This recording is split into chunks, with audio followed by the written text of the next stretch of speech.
Yes. You said that you sell a kilogram. This is 250 grams. This is a quarter of a kilogram. Yes. You sell this for 2,000 shillings. Yes. But how much does the farmer, mwenye amelima, get paid? Dr. Kengoli. Yes. Hii kahawa yangu, this is 250 grams. Yes. 250 grams I sell for 500 shillings. 1 kilo, it is 2,000 shillings. Mkulima, the farmer, huko akipeleka kahawa yake, na ujue akipeleka kahawa yake, ndiye mwenye title, ndiye amepanda hiyo kahawa, ndiye analimia hiyo kahawa, ndiye anachuna hiyo kahawa, ndiye anabeba hiyo kahawa, anapeleka kwa community factory. Yes. And these people, wakati amepeleka hiyo kahawa kwa factory, inatolewa gozi ya juu, alafu inabaki kitu inaitwa parchment. Parchment ndio inapelekwa kwa hulling, inapelekwa kwa broker, kwa millers, inapelekwa kwa coffee board for auction when it is put to be clean coffee. Now watu wanalipwa from 40 shillings, the most paid is 109. The most paid? The most paid is 109. 109. And me, I sell my coffee at 2,000. Kwa nini? Nilisema hivi. Poor leadership makes people poor. The reason being, hii kahawa, mimi nauza, I sell my coffee. But the farmer does not sell the coffee. Ukiwa nyumbani unachukua busi yako, unafunga na kaba, unapeleka kwa market, unaambia mtu anakuja, unasema, mimi nauza hii busi 2,000.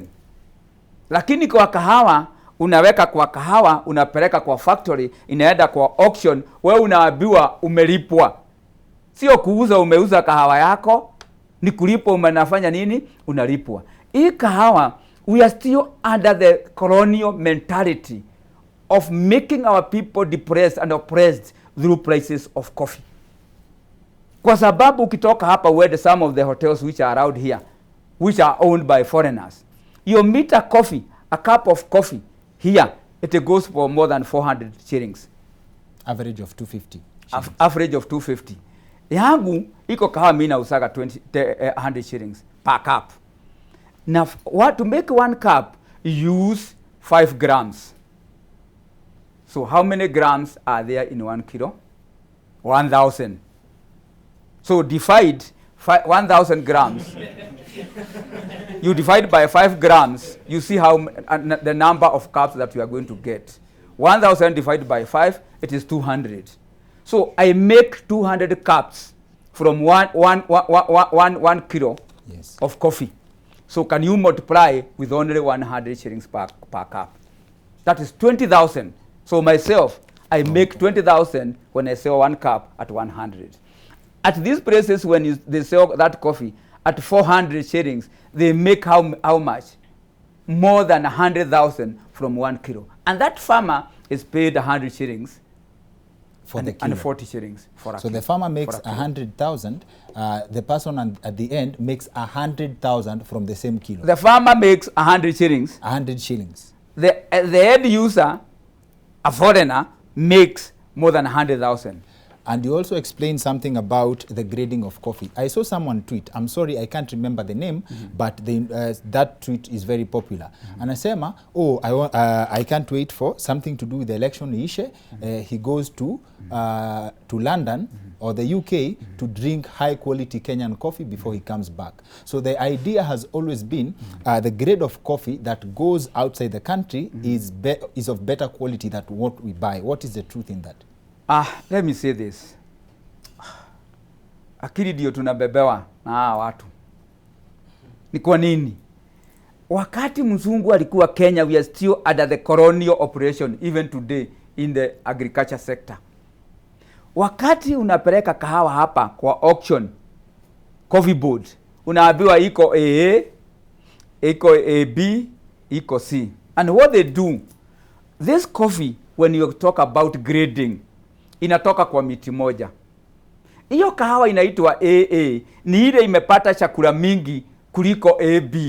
Ni ile imepata chakula mingi kuliko C. But on the side of the quality, I mean the quality, it's the same. It's just you are this size and this gentleman is this size. But we are all human beings of the same quality. Yes. So you cannot tell somebody that AA came from one tree unless you have trees of AA and it is of AB. Why? This is done through Wasungus, what they have been doing. They grade your coffee AA. You see the AA you have about 2,000 kilos. AB, it will be 4,000 kilos. C, it will be about tons and tons and tons. Why? Because the prices of AA, it will be higher and you get very little amount of money because you have little kilos. AB, it will be 4,000. You get some very few amount of money because the price is still coming down. And C, you'll get the lowest payment. And when they take this coffee, they take coffee in Germany, they buy from us. They go, they mix all the coffee. There's no AA, there's no AB. Okay, final thing on that. You said one of the things that was used in the campaigns by both camps, Azimio and Kenya Kwanza, was that the cost of fertilizer will be reduced from 6,000 to 2,000. You said fertilizer is a scam. Let me tell these young people here, please go back to your farms. There's a lot of money in farming. Me being a farmer, I can buy a Mercedes. Let me say this. We are still being used by the colonial mentality and the foreign countries bringing chemicals in Kenya to sell to us. To me, I've told you this coffee is organic. We don't use fertilizer, we don't spray, and this coffee, first Kengori, when you take this coffee because it does not have chemicals, it dissolves the cholesterol in the blood veins. Coffee have got a lot of qualities. When it dissolves the cholesterol, you are not liable to heart diseases. Me, my blood pressure, and I'm 60 years, it is 110/70 and 120/70. Because of what? Taking this coffee. When you take this coffee, it relaxes the body. Even so many drivers, long truck drivers, they come to our places and go sipping the coffee. And even when you are tired, you take coffee. And the coffee relaxes the body. And this coffee, you don't need to take the brew pills. You need to take this coffee because it makes good homes at night. You don't need to take these people do not understand the brew pills. But this coffee makes good homes at night. So why? Yes. So why should we be buying the brew pills from the Musungu instead of taking our coffee to make good homes? Okay. Then lastly, yes, I've talked about fertilizer. I wanted to make Nyeri from the time I started about chicken. Nyeri, a chicken republic. And today, I use my chicken manure in my farming. Kulima bebe, kulima maharagwe, kulima kahawa, chai, all these things. I don't buy these chemicals. So when the farmer buys a packet or a bag of fertilizer at 7,000 or at 6,000, Thuo starts by having a plus and the farmer starts by having a negative. Negative 7,000. So why should we be buying chemicals from Wasungu? Why don't we think big and start having a lot of poultry, a lot of chicken, people keeping chicken, they have the manure, they'll have eggs, they'll have meat, laid protein, which does not take a year to make profit, to make a protein. So you see, why don't you use the raw materials God given to make money? Why should we be buying chemicals from Wasungu? I come again and I say, poor leadership makes people poor.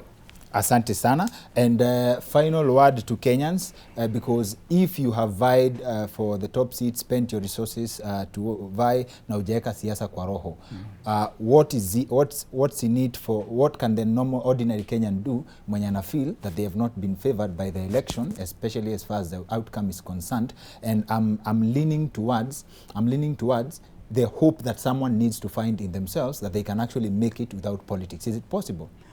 Good. Wacha niseme hivi. Mimi naambia wa Kenya, mambo ya siasa imeisha. We have more touching and burning issues which is bringing us down, the economy. Can we forget about politics? And I'm asking kindly our brother Dr. William Ruto, President-elect, and our brother Rigathi Gachagua, Deputy President-elect, and Right Honorable Prime Minister Raila Odinga, to sit down and think about the economy of this country and stop thinking about the presidency. Because Raila wanted to have authority to change the lives of Kenyans. Ruto wanted to have authority to change the life of Kenyans. And if this one have got, why don't they sit down and see how they can assist Kenyans on economy? Today, unga is going for more than 250, 200 shillings. There's no this unga, mwepata unga ya 100 ninyi.